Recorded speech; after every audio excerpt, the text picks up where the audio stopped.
Shalom salam sejahtera untuk kita semua. Perkenalkan, nama saya Richard Marcel Isba dari Prodi Agroteknologi dengan NIM 240238 dan dosen pengampu Salmia TMP DPHD. Di sini saya akan melaporkan laporan praktikum dengan judul klasifikasi iklim.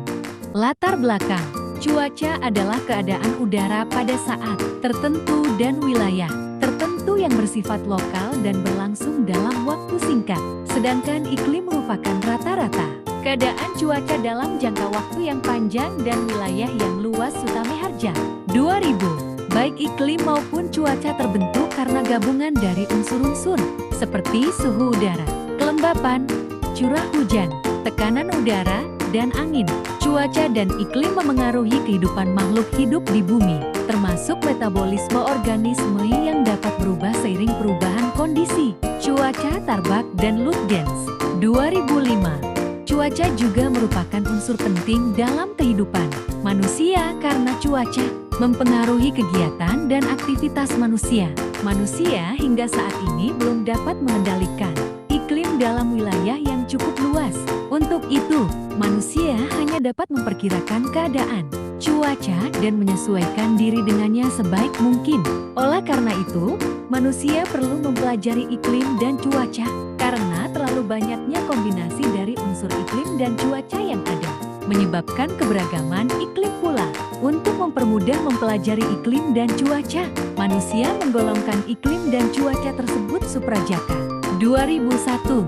Tujuan klasifikasi iklim ini dilaksanakan dengan tujuan mahasiswa dapat mengklasifikasikan iklim berdasarkan data curah hujan selama 10 tahun, serta mahasiswa dapat membedakan antara klasifikasi iklim Waldman dan klasifikasi iklim Schmidt-Peterson. Alat dan bahan: laptop, alat tulis, data curah hujan.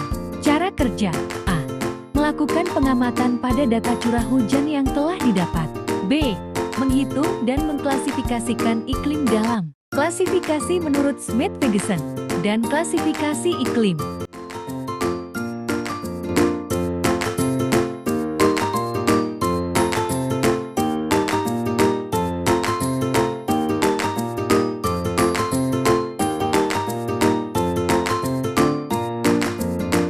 Pembahasan tahun 2004, total curah hujan 2.709 mm.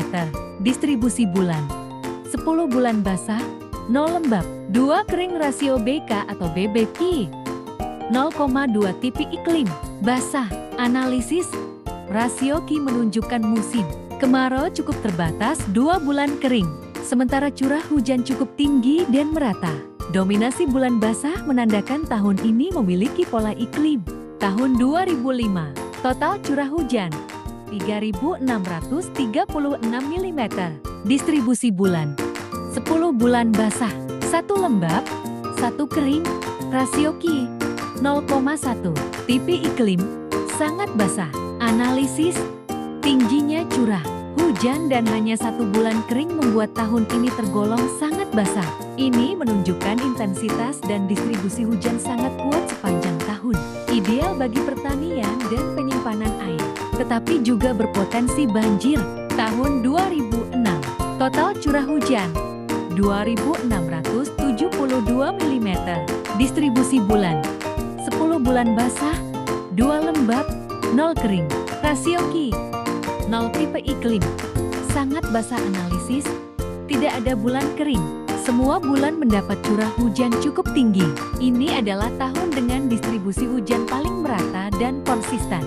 Q 0 mengindikasikan ketidakhadiran musim kemarau. Tahun 2007, total curah hujan 2.002 mm. Distribusi bulan: 7 bulan basah, 3 lembab, 2 kering. Rasio Q 0,28. Tipe iklim basah. Analisis: tahun dengan curah hujan terendah di antara keempat tahun. Meskipun masih tergolong basah, jumlah bulan lembab dan kering meningkat, menunjukkan potensi awal perubahan pola iklim atau gangguan musiman, mungkin karena El Niño La Niña. Tahun 2008, total curah hujan 2.110 mm. Distribusi bulan: 6 bulan basah, 2 lembab, 5 kering. Rasio Q 0,83 tipe iklim sedang. Analisis tahun ini memperlihatkan distribusi hujan yang cukup timpang. Rasio Q yang mendekati 1 menunjukkan hampir seimbang antara bulan kering dan basah. Namun jumlah bulan kering yang tinggi 5 bulan menunjukkan risiko kekeringan musiman. Tahun 2009, total curah hujan 1.750 mm. Distribusi bulan 6 bulan basah, 3 lembab, 3 kering. Rasio Q 0,5 tipe iklim agak basah. Analisis curah hujan total paling rendah sejauh ini. Q 0,5 mencerminkan keseimbangan relatif antara basah dan kering, tetapi cenderung mulai mengarah ke kondisi kering, menunjukkan potensi dampak terhadap sektor pertanian dan ketersediaan air. Tahun 2010, total curah hujan 2.947 mm. Distribusi bulan 9 bulan basah, 3 lembab, 0 kering. Rasio Q 0 tipe iklim sangat basah. Analisis tahun 2010 sangat stabil dan basah tanpa bulan kering. Meskipun curah hujan maksimum 434 mm tidak ekstrem, distribusi merata dan konsisten. Ideal untuk pengairan dan sektor berbasis air, tapi perlu waspada potensi banjir lokal. Tahun 2011, total curah hujan 2.908 mm. Distribusi bulan 10 bulan basah, 2 lembab, 0 kering. Rasio Q 0 tipe iklim sangat basah. Analisis ini adalah tahun dengan distribusi hujan yang sangat ideal. Curah hujan tinggi dan stabil, tidak ada bulan kering, sangat menguntungkan bagi ekosistem dan pertanian. Tetapi potensi kelebihan air tetap harus dimitigasi. Tahun 2012, total curah hujan 2.396 mm. Distribusi bulan 9 bulan basah, 1 lembab, 2 kering. Rasio Q 0,22 tipe iklim basah. Analisis data menunjukkan dominasi curah hujan tinggi, namun keberadaan 2 bulan kering menandakan adanya fluktuasi ekstrem 504 mm fits 21 mm. Ini menandai adanya potensi kekeringan musiman yang patut diwaspadai meski iklim diklasifikasikan basah. Dan pembahasan yang terakhir, tahun 2013, total curah hujan 2.969 mm. Distribusi bulan 9 bulan basah, 0 lembab, 3 kering. Rasio Q 0,33 tipe iklim basah. Analisis meski curah hujan tinggi dan diklasifikasikan sebagai basah, terdapat anomali ekstrem dengan 3 bulan kering dan puncak hujan sangat tinggi di Desember 908 mm. Ini menunjukkan ketimpangan distribusi hujan yang berpotensi menimbulkan bencana banjir atau gagal tanam bila tidak diantisipasi secara agronomis maupun infrastruktur.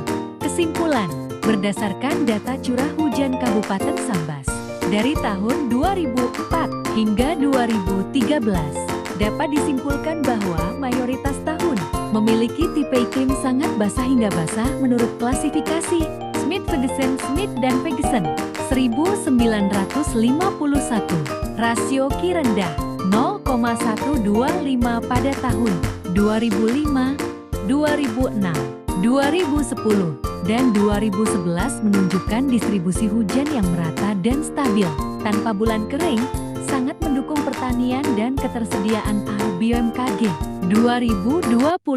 Namun, mulai tahun 2008 hingga 2013, terdapat kecenderungan peningkatan bulan kering dan rasio Q, khususnya tahun 2013 Q 0,42, yang diklasifikasikan sebagai agak basah dan menunjukkan anomali iklim berupa distribusi hujan yang timpang. Terjadi hujan ekstrem di bulan tertentu Desember 908 mm dan bulan kering lainnya berpotensi menyebabkan banjir dan gagal panen IPCC 2021.